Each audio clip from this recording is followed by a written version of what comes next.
Ces temps-ci, nous ne parlons que de cette petite entité dénommée coronavirus, cette sphère couronnée de virions, ces fameuses projections bulbeuses donnant l'apparence d'une tête couronnée ou d'une mine sous-marine. Responsable de la maladie COVID-19, ce fâcheux virus, roi des cycles de nouvelles, puisqu'il a été à la une au cours des 4 derniers mois, est aussi le roi de la panique et de la peur, lui qui a réussi à persuader plusieurs gouvernements de décréter le confinement quasi total de ces populations, provoquant un ralentissement majeur de notre vie économique, sociale, religieuse et culturelle.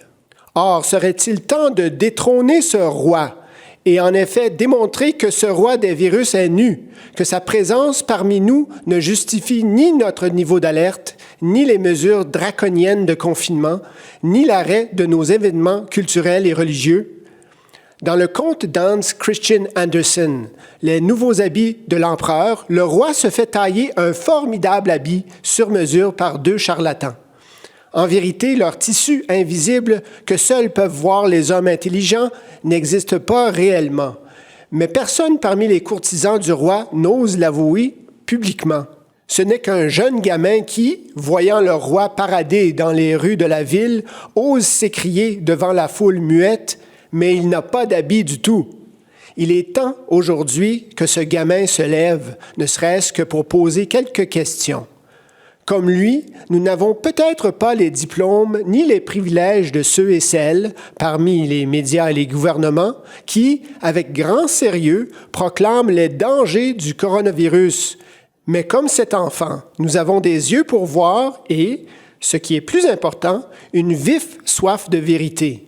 Il est temps d'examiner sérieusement la thèse régnante d'une crise sanitaire globale sans précédent.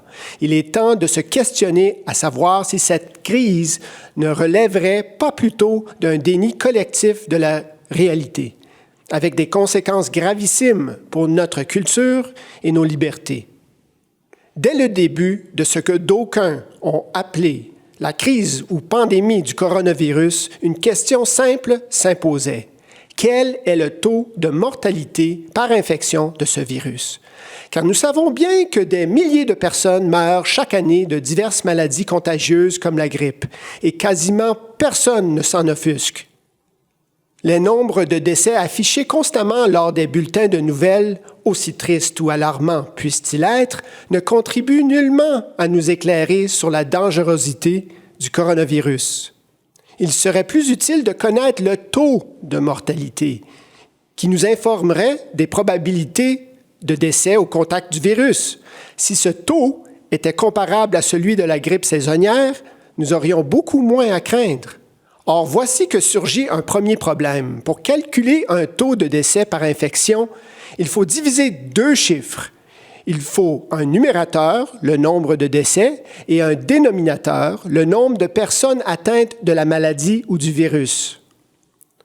Pour la grippe, le taux de décès gravite autour du 1 pour 1000, c'est-à-dire que si nous prenons le nombre de personnes décédées par année de la grippe et que nous divisons par le nombre de personnes qui ont attrapé la grippe, la valeur qui en résulte est 0,1%, ou une personne décédée sur 1000 personnes atteintes.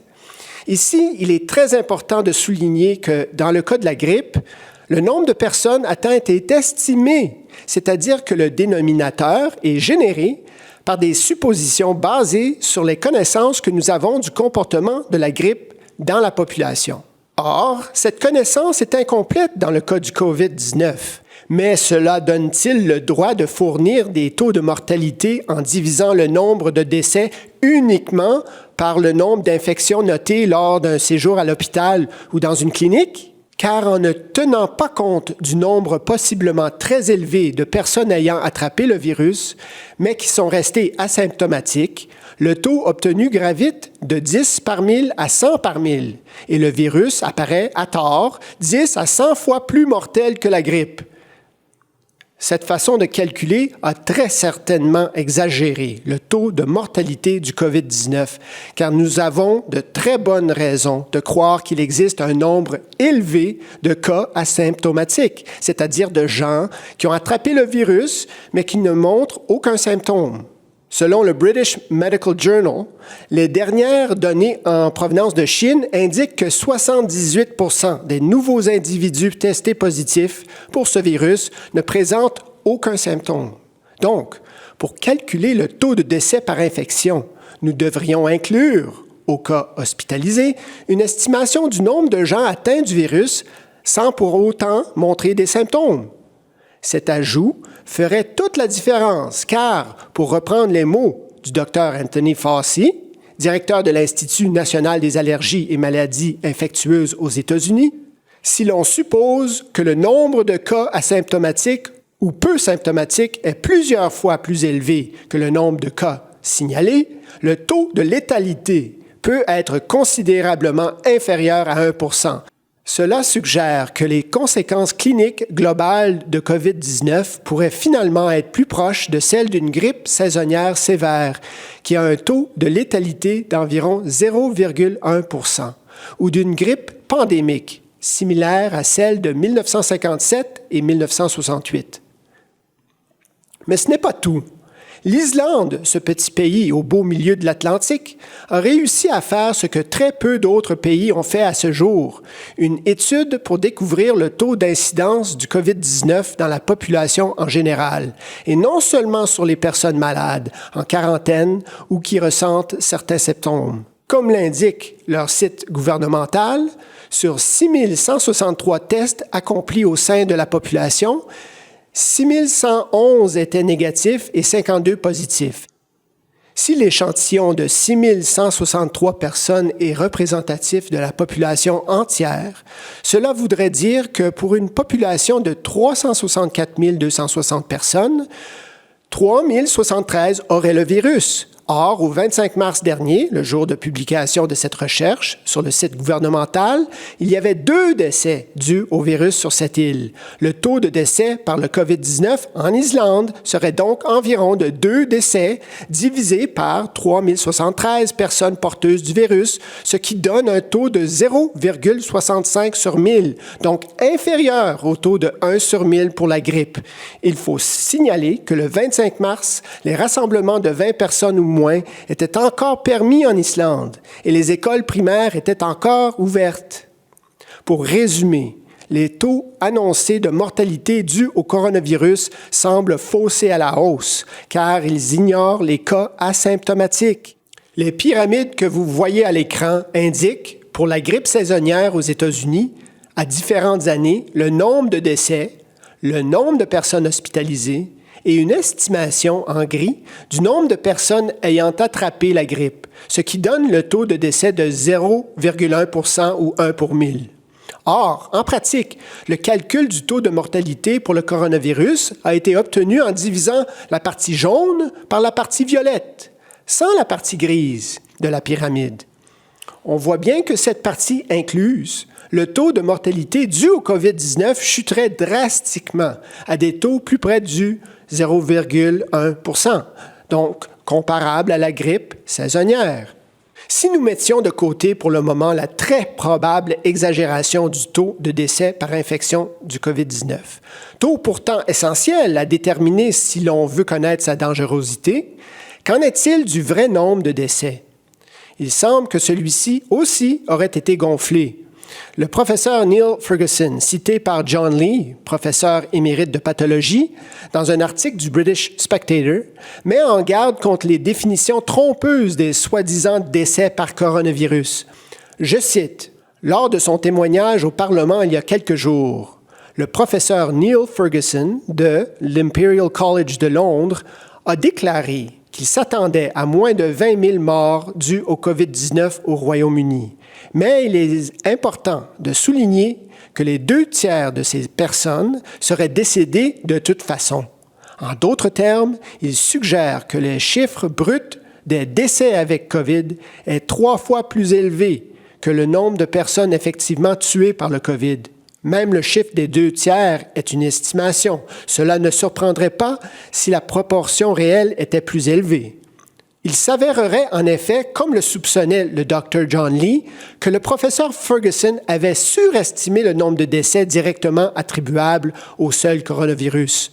Selon le Telegraph, des 6 820 décès en Italie liés à ce virus à date du 23 mars, seulement 12 d'entre eux, ou 818, étaient dus exclusivement au virus. Le reste des décès étant causés par une ou plusieurs comorbidités, la personne décédée étant déjà atteinte d'une maladie potentiellement mortelle telle le cancer.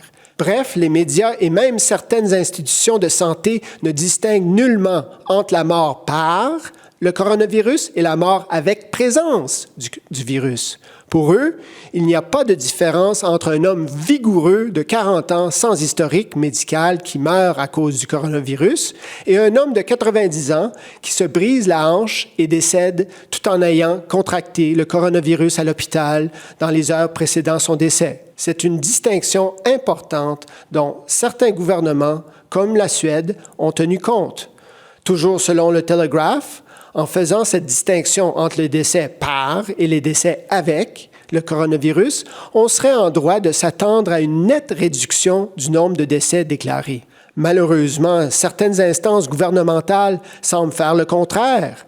Elles encouragent les médecins à ne pas faire de distinction entre les décès par et les décès avec. Ils semblent plutôt vouloir maximiser les décès attribuables au coronavirus, comme en témoigne le sénateur du Minnesota, Scott Jensen, lui-même médecin, qui déclare avoir reçu un document de 7 pages en provenance de l'instance fédérale Center for Disease Control, lui demandant de remplir des certificats de décès avec un diagnostic de COVID-19, que la personne soit décédée de COVID-19 ou non.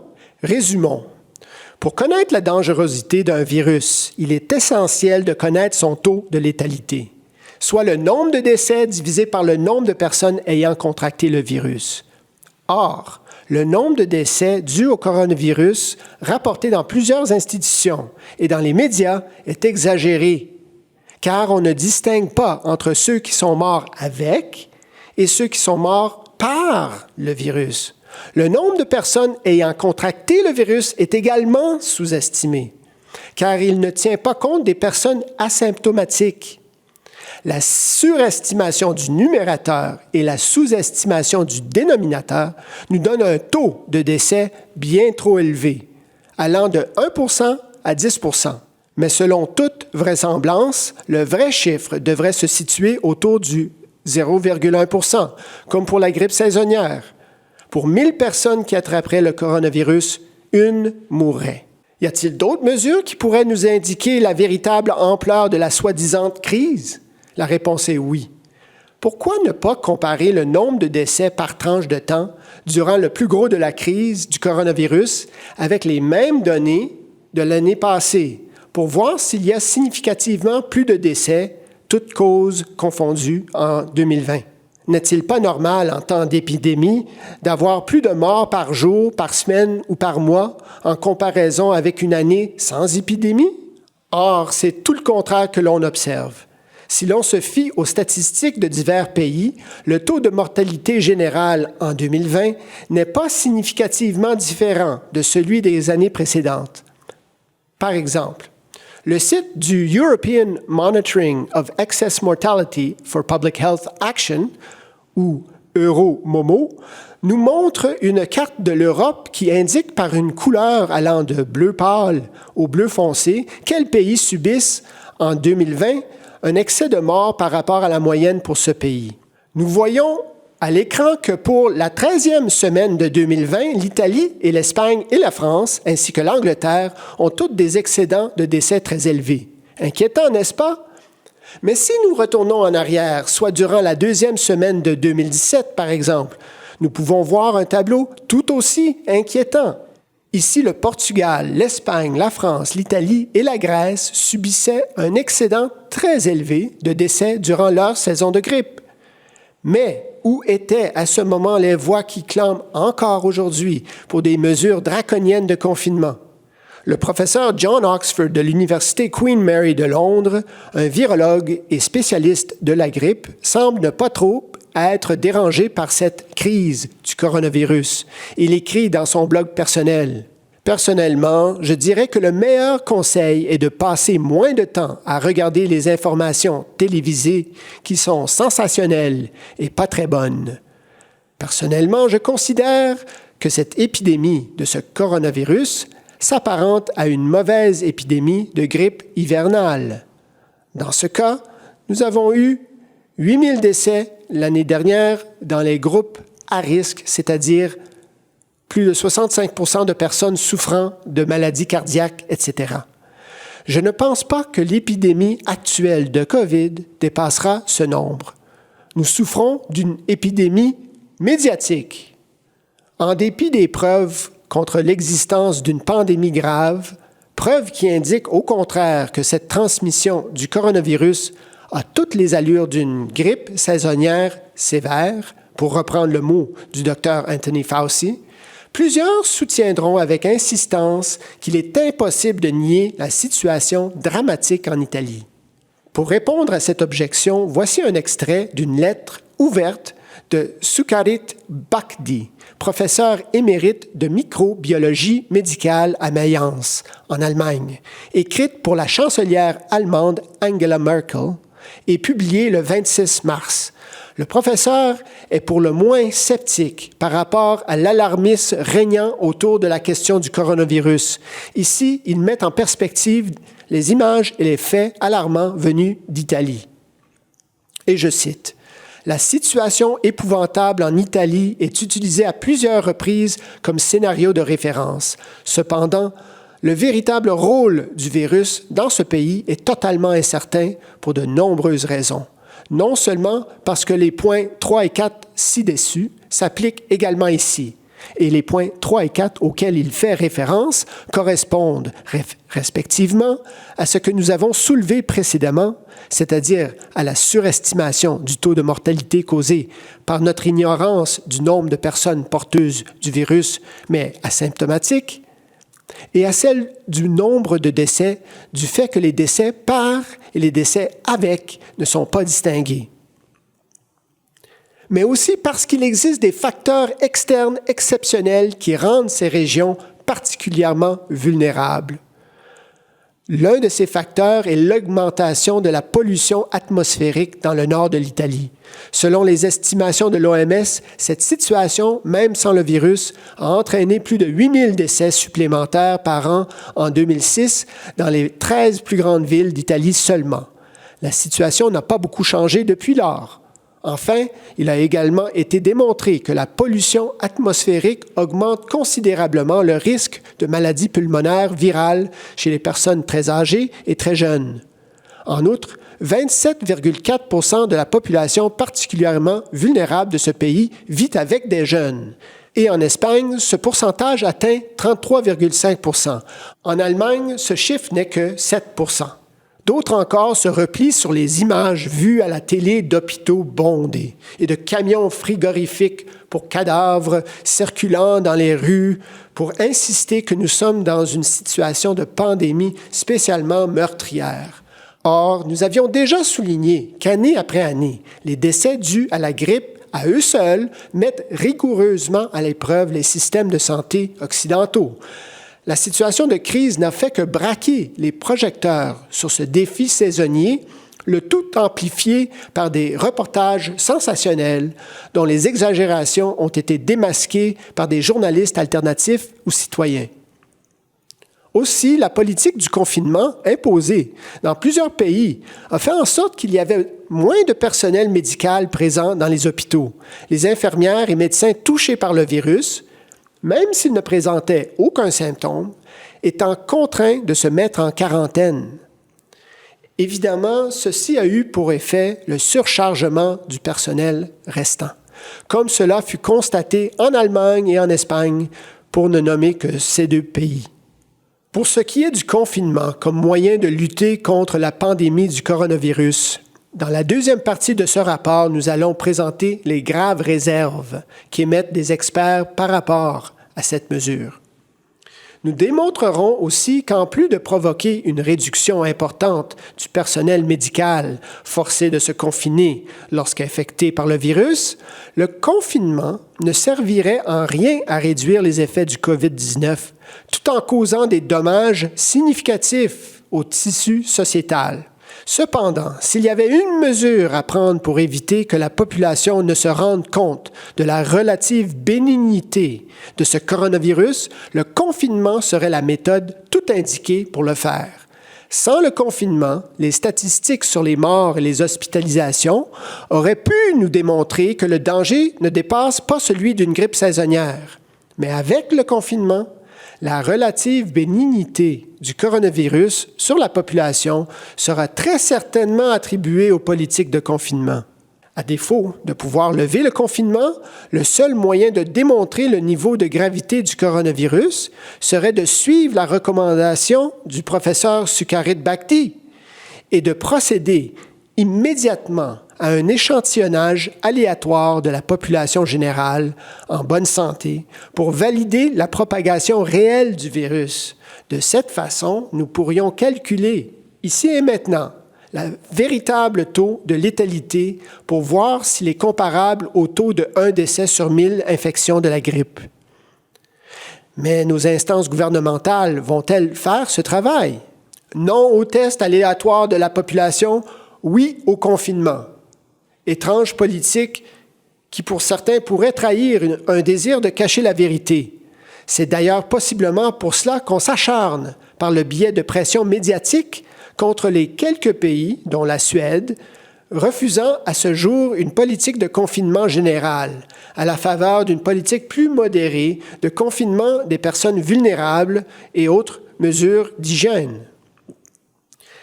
Les statistiques sur les victimes du COVID-19 de ces pays qui n'ont pas imposé un confinement général nous confirmeront-elles une fois pour toutes ce dont nous nous doutons déjà fortement, à savoir que le coronavirus n'est pas plus dangereux qu'une grippe sévère? Finalement, nous ne pourrions terminer cette analyse de la soi-disant crise du coronavirus sans mettre en évidence le profil de la victime type de ce virus. Car les médias provoquent un sentiment de peur dans la population en donnant l'impression que ce virus tue sans discrimination, indépendamment de l'âge, de la santé de ceux qui le contractent. Or, ce préjugé communément admis est facile à réfuter. Selon un résumé d'un rapport de l'Institut italien de la santé, ISS, les victimes de la COVID-19 sont quasiment toutes des personnes malades ou âgées. Selon l'ISS, l'âge moyen des morts en Italie testés positivement au COVID-19 est actuellement autour de 81 ans. 15% des personnes décédées ont plus de 90 ans. 90% des personnes décédées ont plus de 70 ans. 80% des personnes décédées avaient au moins 2 problèmes de santé chronique. 50% des personnes décédées avaient au moins 3 problèmes de santé chronique. Les maladies chroniques antérieures comprennent les problèmes cardiovasculaires, le diabète, les problèmes respiratoires et le cancer. Moins de 1% des personnes décédées étaient des personnes en bonne santé, c'est-à-dire des personnes sans maladie chronique antérieure. Seulement 25% des personnes décédées sont des femmes. L'Institut italien de la santé distingue aussi entre les morts par et morts avec le coronavirus. Dans de nombreux cas, il n'était pas encore clair si les personnes étaient décédées du virus ou de leur maladie chronique antérieure ou d'une combinaison de celles-ci. Les 2 Italiens décédés de moins de 40 ans, tous deux âgés de 39 ans, étaient cancéreux et diabétiques avec d'autres complications. Ici aussi, la cause exacte du décès n'était pas encore claire, c'est-à-dire si elle était due au virus ou à des maladies antérieures. Conclusion. Au cours de ce rapport, nous avons constaté les faits suivants. 1. Le taux de décès par le coronavirus semble gonfler en raison de l'exclusion dans les calculs des personnes peu ou non symptomatiques. Nous avons toutes les raisons de croire que s'ils étaient inclus, le taux de décès par le virus serait voisin de celui de la grippe saisonnière, soit d'environ 1 décès pour 1000 personnes infectées. 2. Le nombre de décès dus au coronavirus est gonflé par l'inclusion, dans les chiffres de personnes décédées, d'individus dont la mort n'était qu'accompagnée d'une infection virale, mais non causée par elle. 3. À ce jour, en Europe de l'Ouest, il ne semble pas, cette année, y avoir de hausse de morts excédentaires qui dépasserait le pic saisonnier de décès dû largement à la grippe que nous constatons d'année en année en Europe.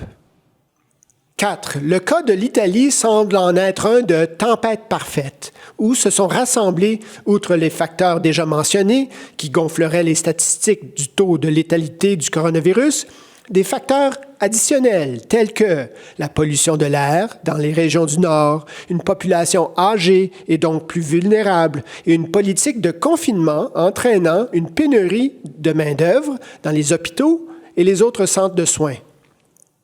5. L'apparence d'hôpitaux bondés à d'autres endroits, par exemple aux États-Unis, provient dans une large mesure d'une couverture médiatique sensationnaliste, démasquée par des citoyens journalistes. 6. Mis à part les prétendus avantages du confinement, il semble en revanche que ce confinement sert admirablement à cacher la relative innocuité du coronavirus. Dans un contexte de confinement, seuls des tests aléatoires qui détermineraient le pourcentage de porteurs du coronavirus dans la population pourraient nous aider à mesurer la véritable dangerosité du virus, tests qui tardent à être mis en exécution. 7. Le COVID-19 tue, mais pas du tout de façon aléatoire. 90% des personnes touchées ont plus de 70 ans et la quasi-totalité est malade. Pourquoi ne pas avoir recommandé le confinement à ces populations, tout en permettant aux bien portants de continuer leur vie? Après des semaines de confinement et la mise en péril du bien-être financier, culturel et spirituel de nos pays, il est temps que ces questions et ces observations soient entendues. Dans la deuxième partie de ce rapport, nous discuterons du confinement en tant que stratégie douteuse d'éradication d'une épidémie, selon plusieurs experts. Mais surtout, nous signalerons les conséquences gravissimes que cette politique, embryon d'un totalitarisme sanitaire, pourrait avoir sur notre qualité de vie et surtout sur nos libertés. Nous allons également nous efforcer d'identifier les raisons qui auraient pu conduire nos décideurs à soutenir ce qui nous semble être des faussetés concernant le coronavirus. De plus, nous soulignerons les réactions décevantes des différents groupes de la société civile face à la crise. Finalement, nous ferons des recommandations sur l'attitude à prendre envers nos dirigeants dans l'avenir, car vu le succès de la présente crise, à coup sûr, une prochaine se prépare. C'est à nous, aujourd'hui, de la désamorcer par notre vigilance. Merci d'avoir écouté. À la prochaine.